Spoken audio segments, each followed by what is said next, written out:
Assalamu alaikum, barkanmu da raka, mu da sake kasancewa da ku a cikin sabon shirin namu. Manya-manyan fitattun jaruman Kano sun fita kasar Dubai domin yawon bude ido. Waɗanda suka fita yawon bude idon sun hada da Hamisu Breaker, Nuhu, Sani Danja, Umar M Sharif.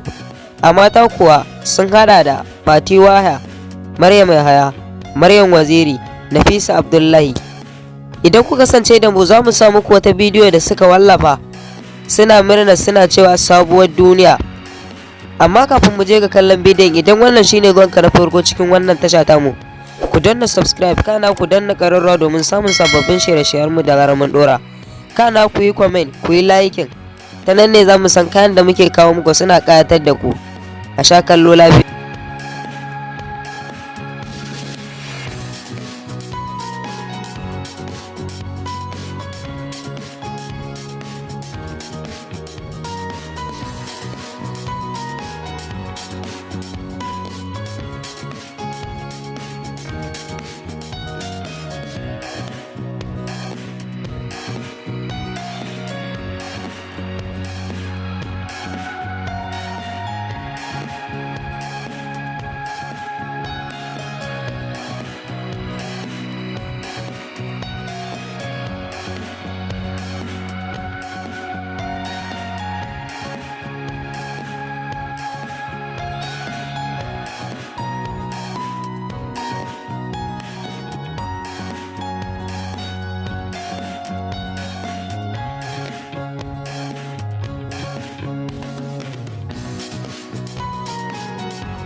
Duka anan muke zuwa muku da ƙarshen labarin namu. Idan wannan shine zuwanka na farko cikin wannan tasha ta muka danna subscribe, kana ka danna ƙararrawa domin samun sababbin shirye-shiryen da zarar mun dora.